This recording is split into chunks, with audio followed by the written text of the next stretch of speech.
Сәлеметсіздер ме, құрметті алтын сынып білім алушылары. Бұл видеода біз сіздермен математика пәнінен 4-ші тоқсанға арналған алғашқы жиынтық бағалауымыз, яғни статистика, комбинаторика бөліміне арналған жиынтық бағалау тапсырмаларына шолу жасайтын боламыз. Тапсырма саны 4, жоғары балл 12 балл жинай аламыз. Әр есептің шешуіне толық тоқталатын боламыз. Видеоны соңына дейін мұқият қараңыздар. Бірінші тапсырманы қарастырып бастайық. Шарты: екі санның арифметикалық ортасы 3,6-ға тең.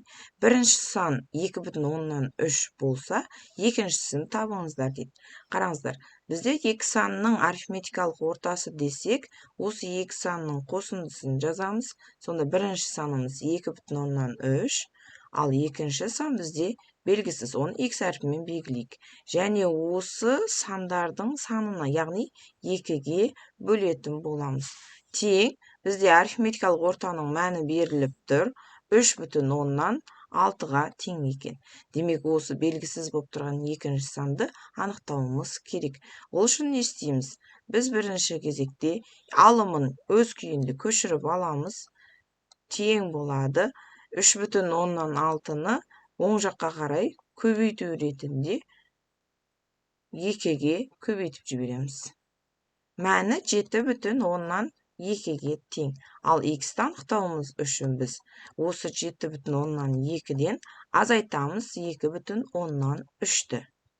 Сонымен жауап 4,9-ға тең екен.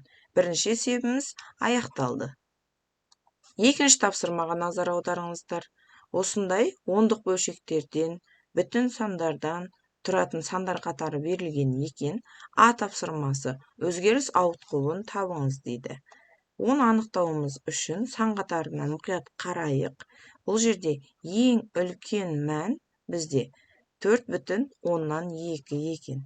Өзгеріс ауытқуын есептеуіміз үшін берілген сан қатарындағы ең үлкен саннан азайтамыз ең кішісін. Қараңыздар, ең кіші мән 0,9 екен. Азайтайық. Есептейтін болсақ, мәні 3,3-ге тең екен. А тапсырмасын орындап алдық. Қатар модасын дейді. Моданы табуымыз, еске түсіріңіздер, өте оңай. Ең жиі көп кездесетін сан бізде модаға саналады. Мұқият қарайтын болсақ, бізде 2 рет кездесіп тұр екен. Міне, 2,4 саны. Демек, бірден жауабына жазамыз. Модасы 2,4-ге тең деп. Соңғы С тапсырмасы: медианасын табыңыздар дейді. Осы сан қатарын біз өсу немесе кему ретімен алдымен реттеп жазып алайық. Өсу ретімен жазғанымыз ыңғайлы. Ең кішісі 0,9 еді. Ары қарай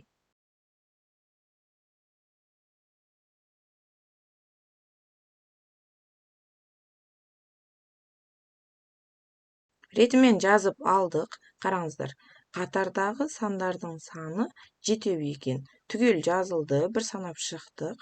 Енді оң жақтан да сол жақтан да 1, 2, 3, 1, 2, 3 деп санап келетін болсақ, дәл ортасында бізде тақ болған жағдайда тұрған сан медианасы болатын еді. Онда жауапқа жазайық.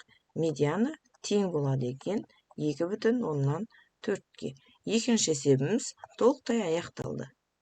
Келесі үшінші тапсырмаға назар аударыңыздар. Комбинаторикаға байланысты мәтінді есеп екен. Алдымен мұқият оқып алайық. Берікте әртүрлі түсті 2 бейсболка, 3 футболка және 3 джинсы бар. Егер ол бейсболка, футболка және джинсы кисе, берікте қанша түрлі киіне алады деп сұрап тұр. Жауапты нұсқалар ағашын құру арқылы көрсетуіміз керек екен. Енді ең бірінші кезекте бас киімін 2 бейсболкасын киетін болса, бірінші бейсболкасы, одан кейін екінші бейсболкасы деп реттік санымен қойып шығайық. Ал одан кейін 3 футболкасын киетін болса, футболкаларының де саны 1, 2, 3 санымен қойып шықтық.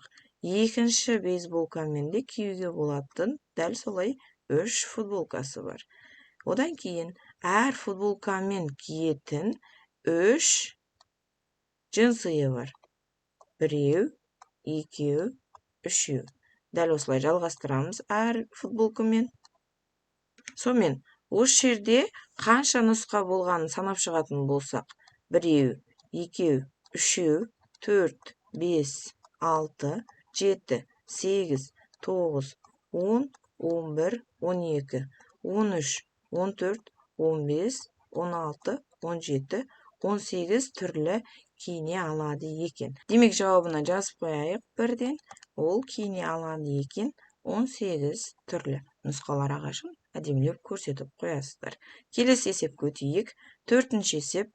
Қараңыздар. Бұл орташа жылдамдықты табуға байланысты мәтінді есеп екен. Шартын мұқият оқиық. Поезд жолдың 140 километрін 35 км сағат жылдамдықпен, екінші бөлігін 110 километрді 25 км сағат жылдамдықпен, үшінші бөлігін, яғни 75 километрді 30 км сағат жылдамдықпен жүріп өтті. Жолдың барлық бөлігіндегі поездың орташа жылдамдығын анықтауымыз керек екен. Бірден орташа жылдамдықтың формуласын еске түсіреміз. Жолдың бөліктері үшеу, демек бізге жолдың әрқайсысының ұзындықтары, яғни S1, 2, 3 қажет болады. Оларды қосып аламыз. Және әр бөлігіндегі бізге уақыттары керек. Олардың жалпы қосындысын тауып, бір-біріне қатынасын табамыз. Ал бастайық. Бізде қараңыздар, формулаға қажет болған уақыттың мәндері жеткіліксіз. Оларды анықтап алайық. Т1-ді табуымыз үшін біз беріліп тұрған арақашықтықты жылдамдыққа бөлеміз. Демек, 140-ты бөледі екенбіз 35-ке. Екінші жағдайда дәл осылай екінші беріліп тұрған арақашықтықты екінші жылдамдығына бөлеміз. Яғни 110-ды бөлеміз 25-ке. Үшінші жағдайда жолдың үшінші бөлігін, дәл сол бөлікті жүріп өткен жылдамдығына бөлеміз. Яғни 75-ті бөлеміз 30-ға. Тең. Әрқайсысын есептеп алайық. Біріншісі қараңыздар. Бұл жерде 4 километр. Баған түрінде бөлуді тез-тез есептеп алатын болсақ, біріншісі 4 сағат екен. Екінші мәні бұл жерде 4,4 сағат екен. Ал үшінші жағдайда 2,5 сағатқа тең екен. Дәл осы мәндерді енді есептей берсек болады. Тең деп жазамын. Қараңыздар, жолдың ұзындықтарын алымына қосып аламыз. Яғни 140 қосылған 110 қосылған 75. Ал анықтап алған уақыттың қосындысын 4 қосу 4,4 қосу 2,5. Тең. Жалпы мәндерін анықтайық. Жолдың жалпы ұзындығы 325 км екен. Уақыттың, жұмсаған уақытының жалпы қосындысы 10,9-ға тең екен. Енді бұл жерде жуықтап есептейміз. Қараңыздар.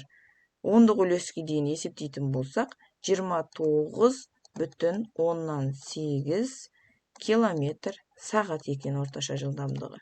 Жауапқа жазып қоямыз. Сонымен 4-ші есебіміз де аяқталды.